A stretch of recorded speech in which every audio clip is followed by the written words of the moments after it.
Got a great one for you today. We've got a factory 1970 Chevelle that's all factory still. Factory chassis, factory floor, factory suspension, everything's factory. We got the Legacy Series Ironworks collab with Roadstershop sitting over there. We're gonna start with this one.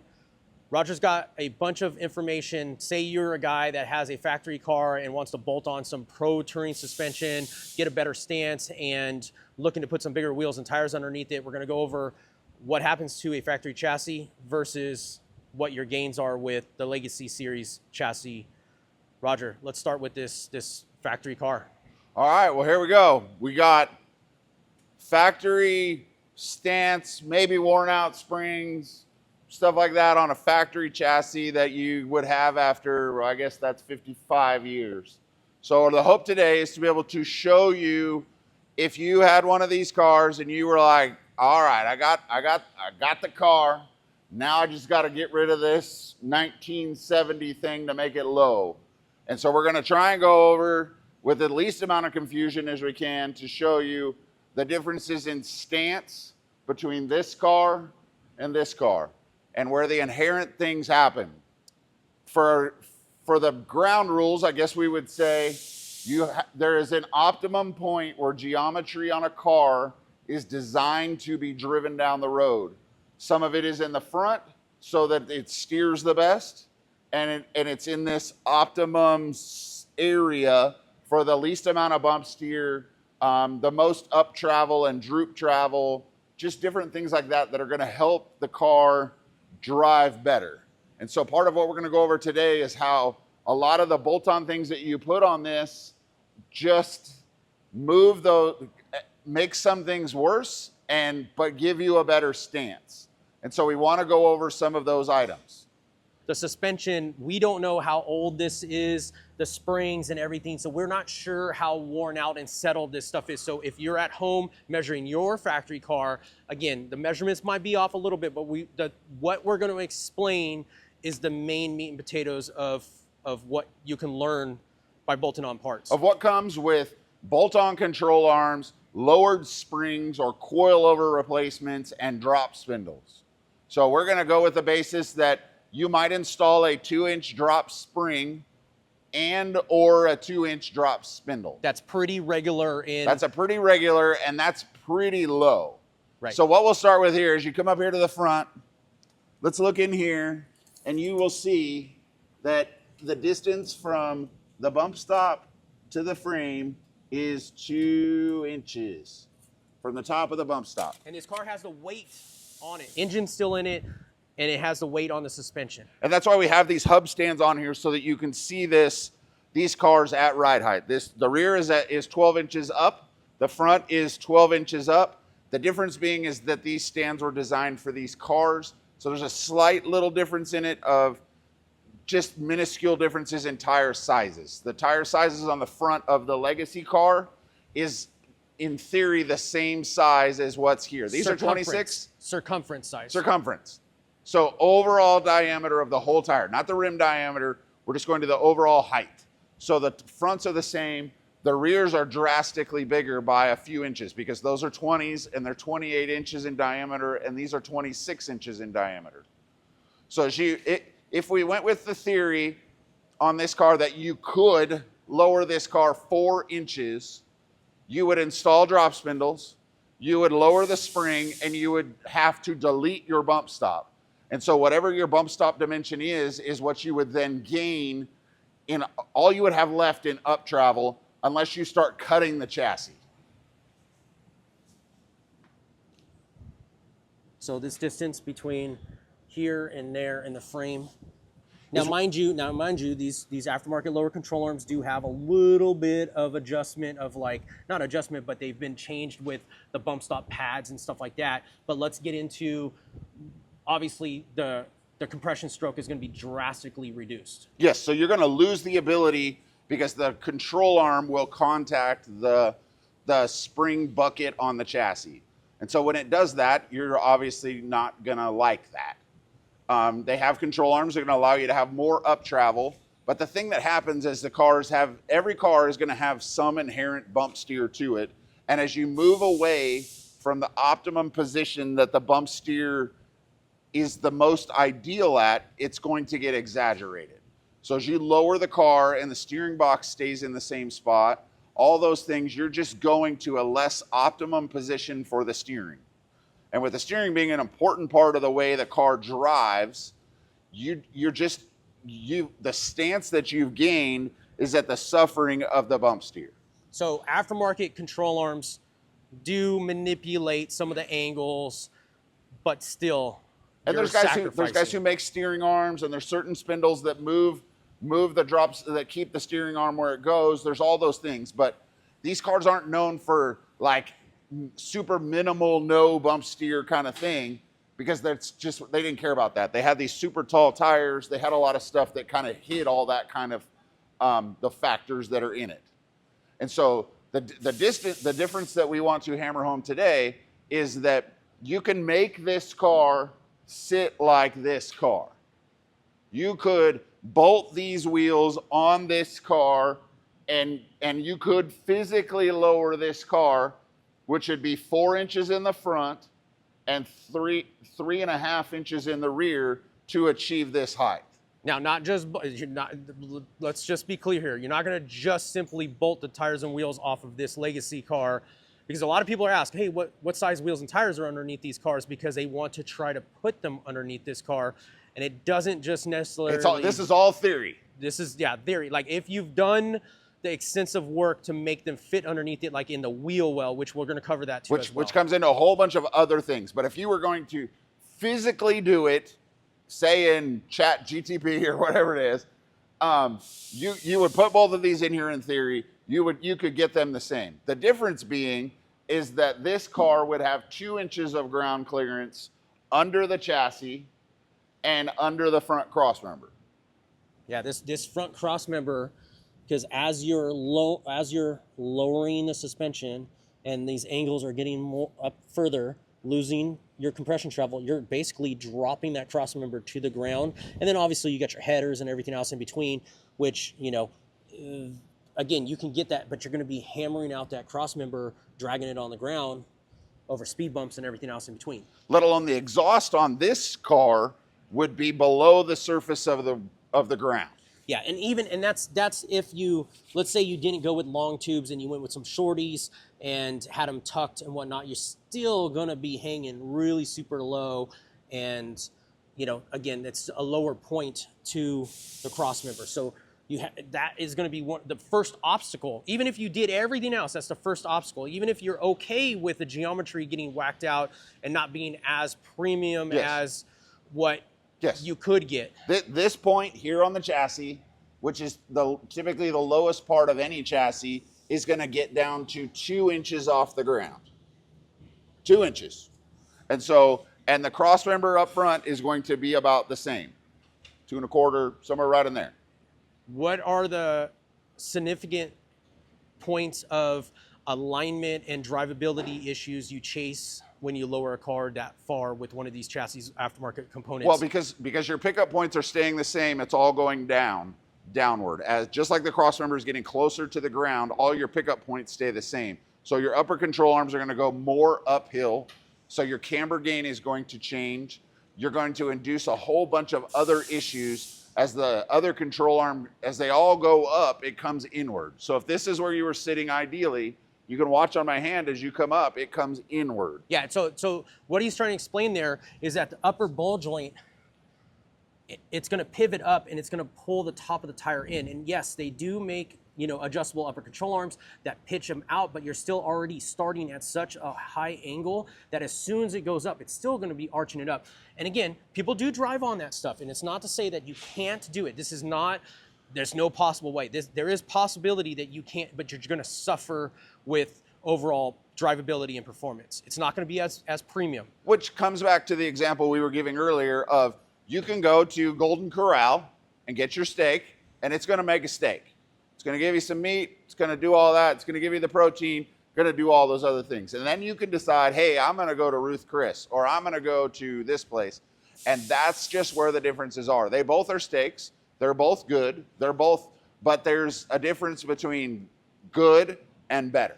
And let's point out again, we're not trying to downplay bolt-on suspension. Bolt-on suspension has been available for many, many years. It's great, you know, additions to these cars. It's the only thing that was available for many years. So many of us have bolted-on suspension, and bolt-on suspension parts, you know, have a place to where, like, if you just want to do stages because of budget or because of you're just not ready to dive all the way into it, they do have a place in these cars. But this is more towards the guy that maybe already is considering bolted on parts, but hey, I want to know what is the best out there. We're going to show you what is the next level tier, or a guy that already has his car with all these bolt-on parts and is basically like, man, I've already tasted this. I already understand what it's doing. I'm ready to, you know, make positive changes to all the discredits. We have something to offer. And going back to the steak example, if you have a guy who's been to Ruth Chris, and let's say that he's driven any type of, I mean, you could say modern car. You could say new Chevy Tahoe. If you have a guy who's driven a new Chevy Tahoe and he's getting a muscle car for the first time, he might be like, man, this thing kind of sucks. Like, even just any new car within the past 10 years, they just drive, all new cars drive pretty good. Technology has changed and it has improved. From the pickup points that they had in 1970 to what new cars are, even a Hyundai whatever is going to drive better than these things probably did stock. What about the rear? So the rear is going to, because you can't put drop spindles on it, as you lower this car, those 4-link mounts are just going to go down. And so as you do that, your what's called instant center is going to get shorter and shorter, and this car is just going to spin the tires more and more as you lower the car. As you can see, this one has some air bags inserted into the coils, so that might be jeopardizing a little bit of the ride height right now. Again, this car is not stock, like as in brand new parts, so the ride height might be, you know, altered a little bit from what you have, but what we're trying to explain is all the angles of the suspension. Again, you're working with 1970 technology base that is basically trying to get improved with bolt-on parts, and you can only expect X amount out of that. And when the designers designed these cars, they had no intentions that people would be bolting on suspensions and doing the things that they're doing to these cars. Tires and wheels weren't the same size, weren't available, nothing big. It was just horsepower wasn't. I mean, the biggest horsepower was 450. I mean, they had a bunch for what they thought, but they're not trying to change the ride heights. They're not trying to put 20s. They're not trying to do all the things that we would do to those things now. So as we transition from this car to this car, know that if you installed a 4-inch kit on the front of this and a 3.5-inch kit on the rear of this somehow, even though you really couldn't drive this car 4 inches lower and 3.5 inches lower, that's where this car sits. The gain in this car is that it gains 2.5 to 5.5 inches of ground clearance, depending on where you're measuring it from. The one part being, if you look here, you can see that the frame rail hangs below the rocker. Yep. And as you look over here, the frame rail does not hang below the rocker, but this rocker has been extended to not have the pinch weld that is on this car. The pinch weld that is here, where everything comes together, is where that bottom of the frame rail is. We just get rid of that ugly pinch weld on the Legacy cars to belly pan that underneath. So, ground clearance gain right here. If in theory that car was hammered out with 4 inches in the front, 3.5 in the rear, and it's on the same set of tires and wheels, if you were able to fit these underneath there properly, you're still going to be gaining, what did we say, at 4 inches. Okay, so 4 inches right there at that point. And then the cross member, the engine cross member, because that's another big issue with these cars, because this cross member hangs down so low. If this car had a 4-inch drop, you know, some type of, you know, name brand. Whichever one you do, because it doesn't matter, because the pivot points are all the same on the stock chassis. Yeah, so that cross member compared to this cross member right here, you're gonna be gaining 3 inches of ground clearance at the cross member there if these cars were set up in that same ride height. Yes, 5.5 inches, because this one is sitting from the 12, this one is at 17.5. So it's 5.5 inches of ground clearance now, difference between this one that you would drop 4 inches to achieve that same dimension, which would put that cross member underneath at 2 inches, 3.5 inches different from one side to the other. So this car would be, the cross member would be 2.5 inches off the ground. This cross member is 5.5 inches off the ground, so that they can achieve the same ride height. You can decide that whether this is a gain or not, is that at the compensation of moving the suspension or the cross member up, because the cross member is moved up in this car as opposed to this one, you have less room under the hood from the cross member to the hood. The difference being is that in these aftermarket chassis, the cross members are thinner. So it's not just a 3.5 inch difference. It's probably 1.5 inches difference. Of this car has an 1.5 inches more engine room from the cross member to the hood, as this one has 1.5 inches less. So you could fit a taller blower in this car than you could in this car. And that's where, as every car gets lower, the two things you're not moving when you lower a car is the outside surface of the car and the ground. And so as you put larger wheels on it, which these are 26-inch wheels, these are 26-inch wheels. With that being the same, 26-inch tire diameter, just for the people. 26-inch tire diameter. Just for the people listening at home. This is highly confusing. So then you have, in the back, you have 26-inch tire diameter versus a 28-inch tire diameter. And so when you incorporate those things in, that's how you're achieving the stance that's on this car versus the stance that's on this car. Is the larger wheels and the larger wheels front and rear, and then the stance in the back of the car to bring it down is where you're making the biggest difference in this car after everything is said and done. Okay. So with that said, we're talking about stances here. Where is the money in engineering with this setup? What is the gain if someone was willing to spend the money? What are they gaining from the inside side of things of suspension geometry? So obviously you're going to have, I'm going to say we're going to have 4 different options when a guy's looking to change the stance on his car. One is that he can bolt on the Pro Touring style suspension we've been talking about, which would be the first tier. The second tier would be something like a Spec chassis from Roadstershop. It's going to bolt on the car. It's going to give you the easiest way to bolt a chassis that is intended for a lower ride height.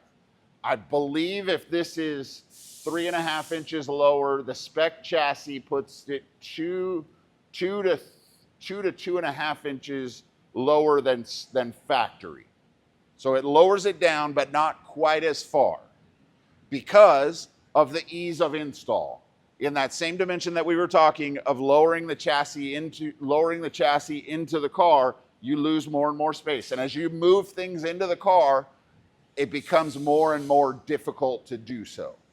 So it would be safe to say that, again, the next stage from bolt-on parts would be to do a Spec chassis, which you're still bolting that chassis underneath the floor. You're still bolting that chassis underneath the floor. You're going to have a little bit of underhang over here on that below it, probably similar to a stock frame. When you bolt it on, the only thing you have to change, and you don't have to do this to bolt the chassis on, but you have to do it if you want to route the exhaust cleanly, is trim these corners on both sides. And so you're going to have to do that. So you can route the exhaust tube through so you can route the chassis. So you can route the exhaust over the axle and have enough room to do it. You don't have to do it to install the chassis, but you have to do it to get a clean routing on the exhaust. With that said, I do want to put an asterisk in there. That's besides the point, is that if usually you're doing a chassis or pro touring suspension, you are already doing a trans tunnel and you're already more than likely doing a mini tub kit. So that just goes to say, if you're doing a factory car with bigger tires and wheels and a bigger transmission setup, you're already gonna be doing that. So yes, that also comes along with putting a chassis underneath the car, whether it's, you know, anyone's chassis, you still got to do that modification for the tire size and for the transmission size. The mini tub is for the width of the tire. Correct. And if you put a LS with a T56 in any of them, you have to do some tunnel work.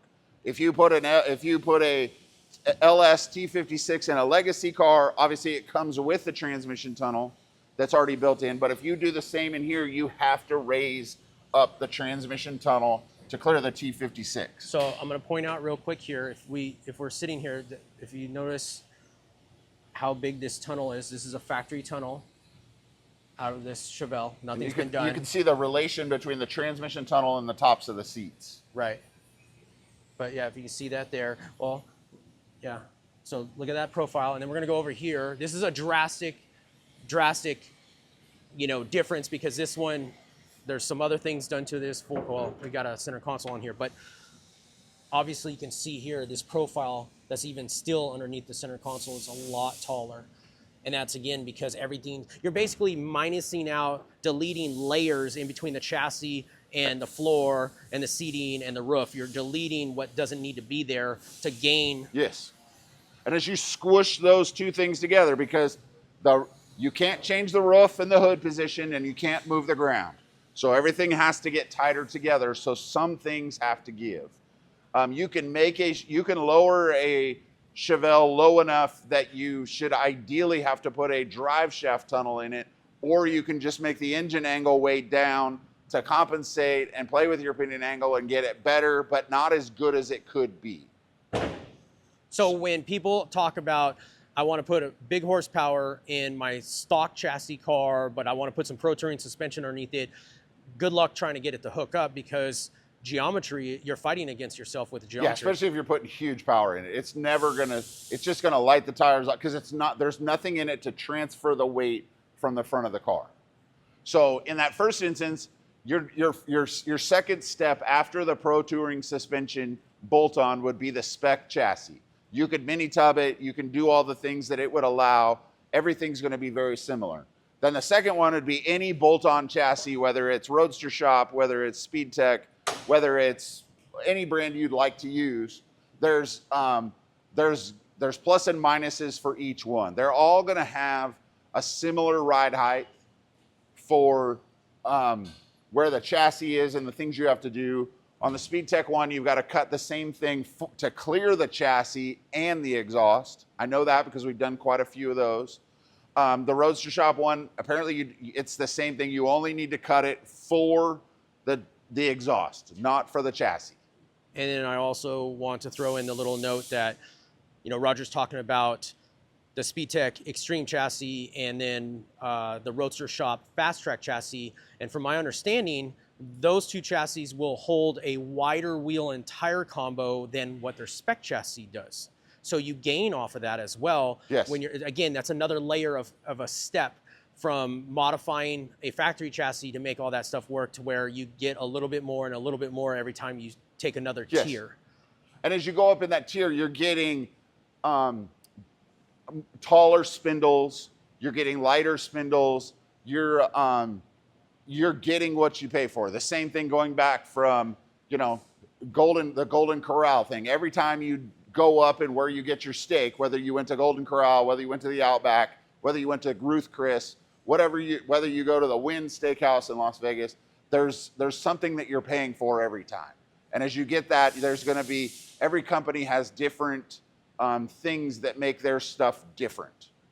And so as you work your way up in that, the Fast Track chassis is lower than the Spec chassis. And Roger just used the word lowered, but I want to inject stance, because I don't want anyone to think that these aftermarket chassis are getting lowered. You're lowering the stance of the car, but you're not lowering the suspension. So as we talked about this, where you bolt on Pro Touring or lowering suspension, you're lowering the suspension geometry. You're changing the suspension geometry.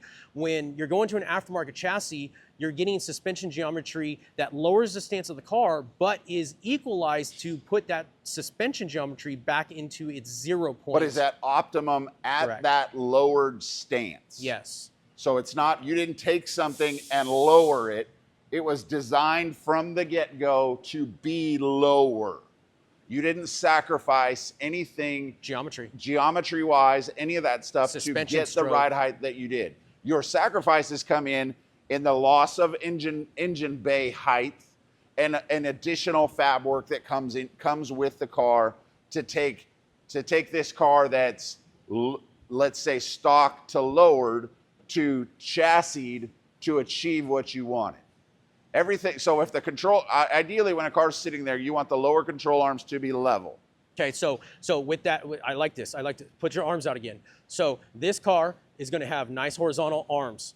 This car lowered with the Pro Touring suspension is going to be upwards like that, which is a discredit to geometry. You lost your compression stroke. You've lost correct geometry to make the drivability and the performance turning and handling of the suspension deteriorate. Yes. So the same thing with the upper control arm, because the upper control arms are typically have a little bit of an angle to them. So in the same thing, when this one goes down, it gets even taller. So this control arm now needs to be longer, but you can't change this angle because the bolt-on point of one side is the stock chassis. And so all that stuff that goes with it, the steering and everything else that travels with that suspension is all changed. And people are doing things to do as much as they can, but it's not like a clean slate at that ride height. So let's show them real quick here what this horizontal suspension looks like. If you notice, that lower control arm is right at a horizontal state. Oh, let's see. Upper control arm, same thing. So the arch of that ball joint and control arm pivot is going to have less camber roll in, right? Or camber gain. Camber gain, which is a huge, huge positive when you're trying to get performance cornering, going down a canyon, turning left and right. Well, and on the other side, when it starts to droop with that longer control arm, when it droops, it's going to angle the tire the opposite way that you want it to go. Yeah. Okay. So what about the rear of the suspension? This is so with that said, we talked about some aftermarket options that are bolt-on but still have to have some modifications to the chassis. And now are we ready to jump into what you came up with in conjunction with Roadstershop to develop what's underneath this car? So in getting to the point from what we did there to what we did here, we built the first 5 cars body on chassis. So we're like, that body bolts to that chassis. And we did that with the first 5 cars, and we would make the floors lower in those cars to create more interior room. So as we look in this car, you've seen how the bottom of the chassis is even with the bottom of the rocker. You can now see how much lower the seats are in the car than they are in the other car. Yeah, if these are Camaro seats, and a lot of times people are using these Camaro seats and they're putting them in a stock cab floor, and they sit real tall. Because these seats are thicker with the power window mechanism from here to the floor. So, but even with these thicker seats, this car has 3 1/4 more inches of room from here at the bottom of the seat to the top of the roof. There's 3 1/4 more inches of room, and then from the toe board, from the firewall to where this is here, you have 4 inches more room than factory SS seats in a factory cab floor, which is huge. Because we've now been able to weld the body as you see here, the body gets welded to the chassis and is set on those pieces and is sitting down lower in the car. So if you took those stock seats and bolted them in here, you would probably come down another 2 inches in the car. So you can go back in at some of the other Legacy episodes, and you can see the chassis before it got put, underneath this car, and you can see basically there's layers out of this equation that's been taken out to minimize the thickness of the floor to accommodate for the seats to sit lower, more head space, and the benefit is a taller guy can fit in this car. Well, as you can see, if you want to open that door over there, I'll come in from this side. You can see where the differences in the floor are. You can see that the floor right there steps down a little, but it does not step down as much as that car. When you open the door and look at the sill, it comes down, but not nearly as much as that one. Jump in this seat real quick here. Jump in the driver's seat. I know we're probably doing this a little backwards. Do the driver's seat. Let's... And this seat's all the way back. Seat's all the way back. Okay, seat's all the way back. Okay, Roger's in the car. How tall are you? 6'6". 6'6". How much room? I can put my fist underneath. Okay, and look at his foot is on the firewall, and look at how far up his knee is. Let's go and jump over to this other car. And this might seem like not that big of a deal, but at the end of the day, it changes the driving experience huge. Okay, foot on the toe board, your knee. Legs are almost flat. Yep. And then. And I have the same fist of room in the car with the power seats and everything else. So a lot more adjustability. And all the mechanisms were there, but you did not lose, you actually gained in leg space and you maintain head space. And after driving all the ones that I've driven, this seat, because it's out of a junkyard, needs to go down. This seat would go down considerably in the back, which would probably get me another 2 or 3 fingers of dimension difference. Okay.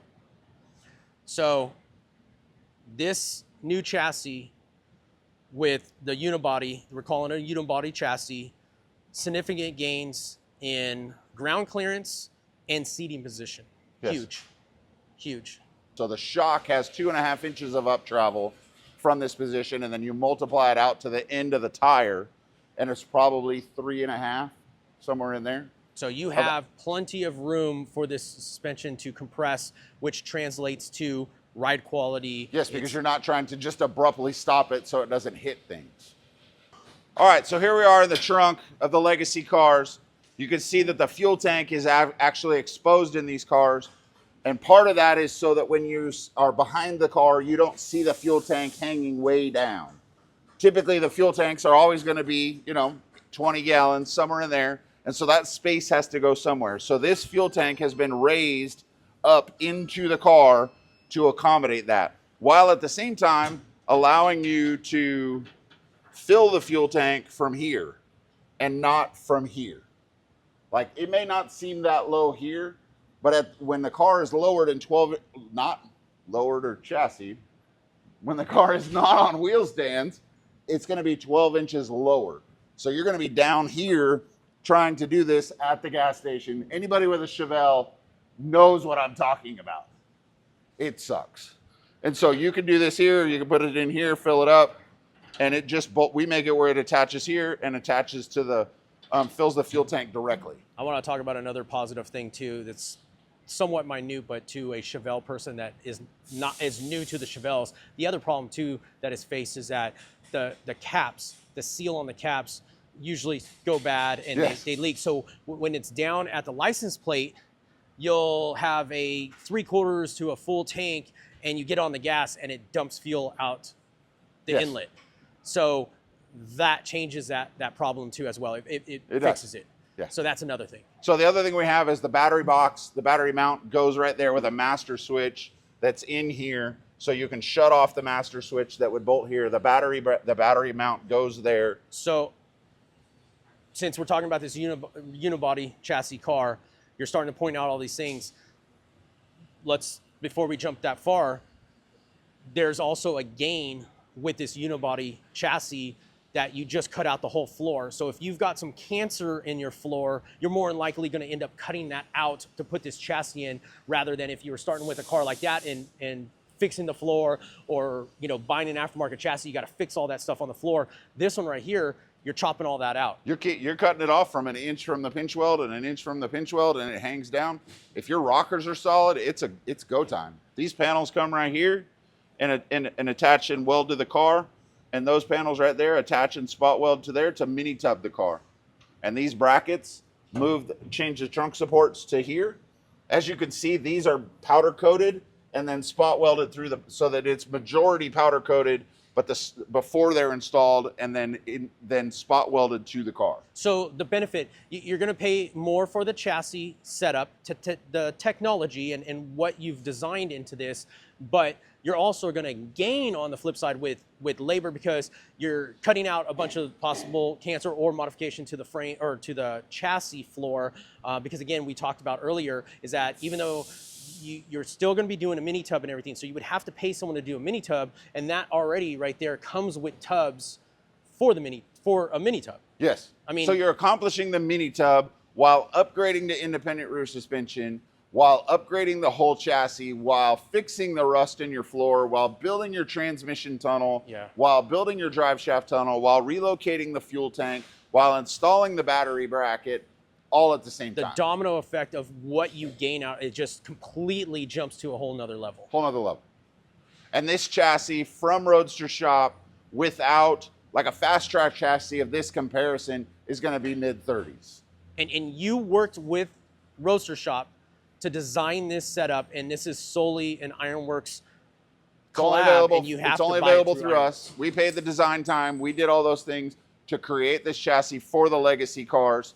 We have an independent rear suspension option, which you can't get on the fast track one, that allows this wheel to be deeper.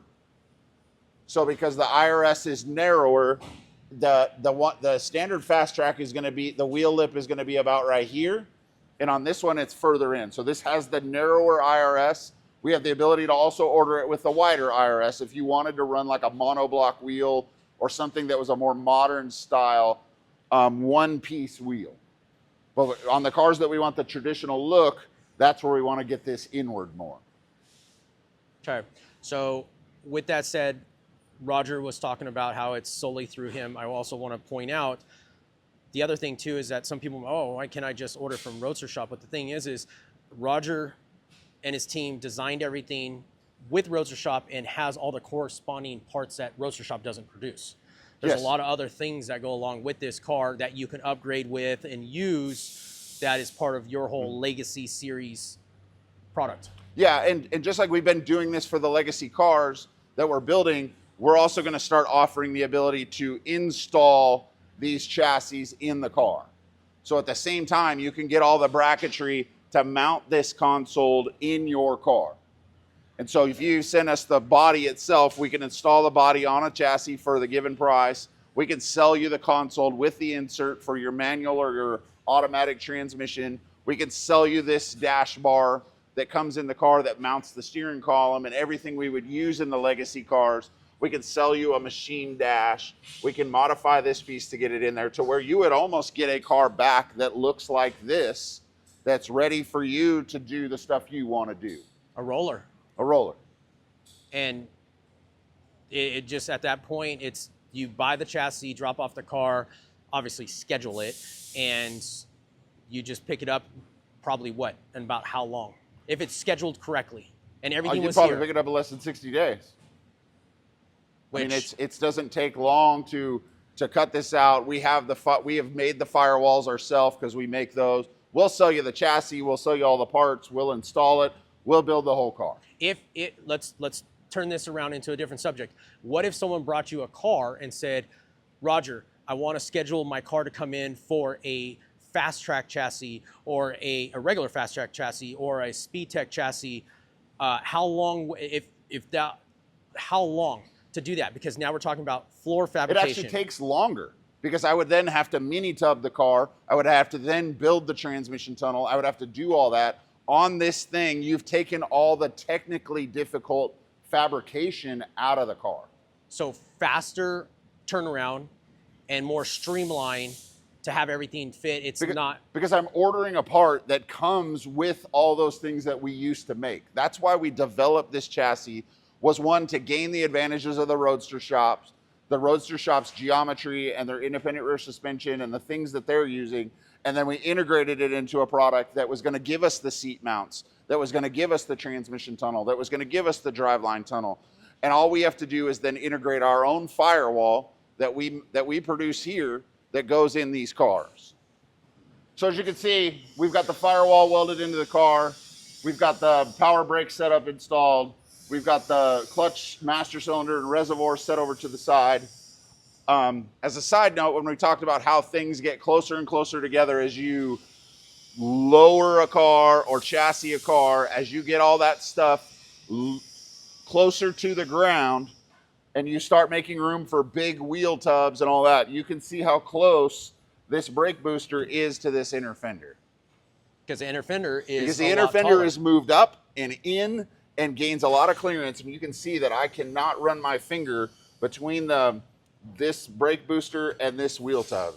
There's just no more room. So the arch it's higher and it arches out inwards towards the headers further to clear the inside of the tire at full lock-to-lock and at full compression. And it's also front stretched and rear stretched out. So the whole inner fender well grows. To accommodate this same diameter tire back, but also this car is technically 4 inches lower in the front than that car, and gaining this room here and gaining the room on the outside. But you can see that everything is much taller to the cowl. Like, this is a blower, obviously, but this is a carb in this, and that's equal to the cowl. This is equal to the cowl, and this has a huge blower on it.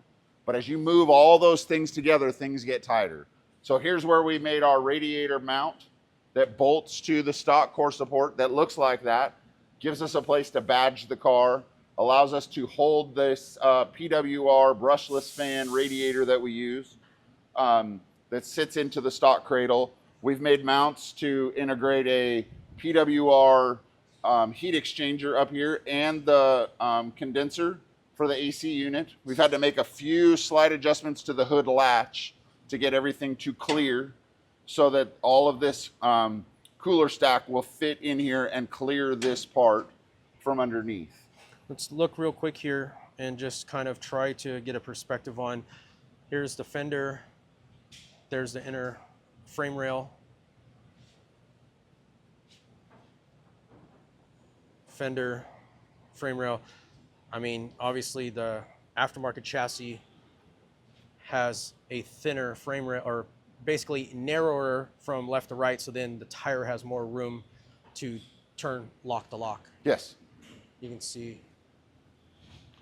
And you can see the differences in just a lot of stuff. You can see the differences in the control arms. You can see the differences in the spindles. You know, you can look at this one on this car and tell that it's just heavier. It's just a lot more weight there, a lot more mass. The spindles are steel, the control arms are steel. These are tubular and stronger and allow more clearance. A lot of things happen that way. Another difference that I think just kind of explains the whole rest of the car is the interior panels. Obviously, you know what a stock interior panel looks like. You can see our replacement panels.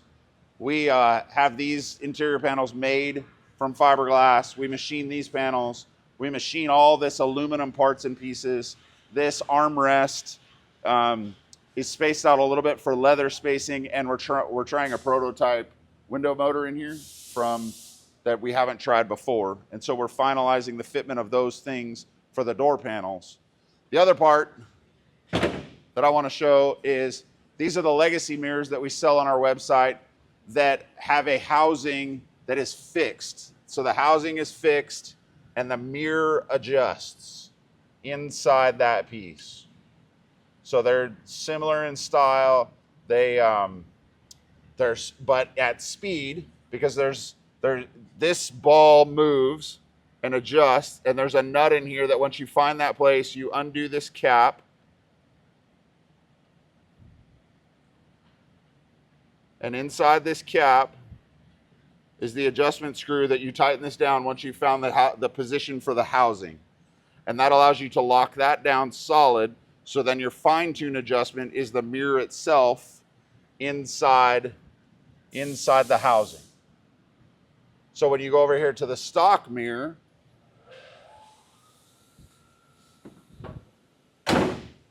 you can see that there's, the only adjustment is this. That's all you got, and I think I've ruined them already.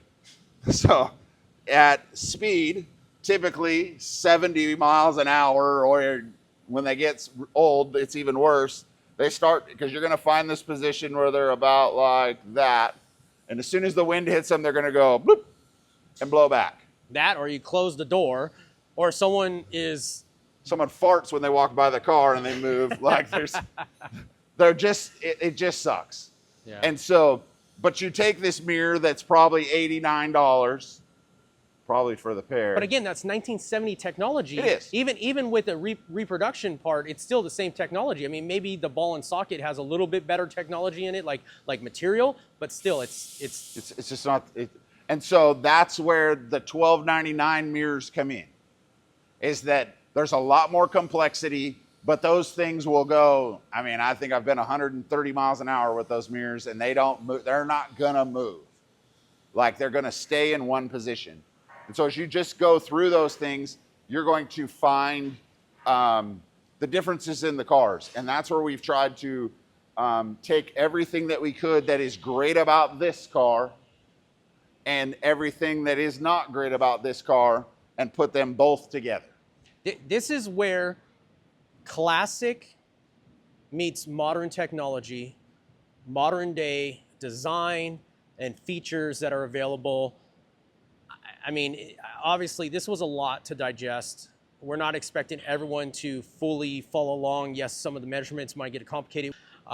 We had the opportunity. This car came in. It's getting ready to get stripped apart because this is number 8? This is number 7. Number 7, Legacy car, and it was all factory. And so we had the opportunity to just go ahead and shoot a video like this to try to explain, because there's a lot of people that are asking, what's the value? Why are you asking this much? What are we, getting for that dollar figure? And this is kind of a deep dive into breaking down the stock car modified, in between stages of, bolt-on parts, fast track chassis, spec chassis versus where you're at with this Legacy Series, unibody chassis.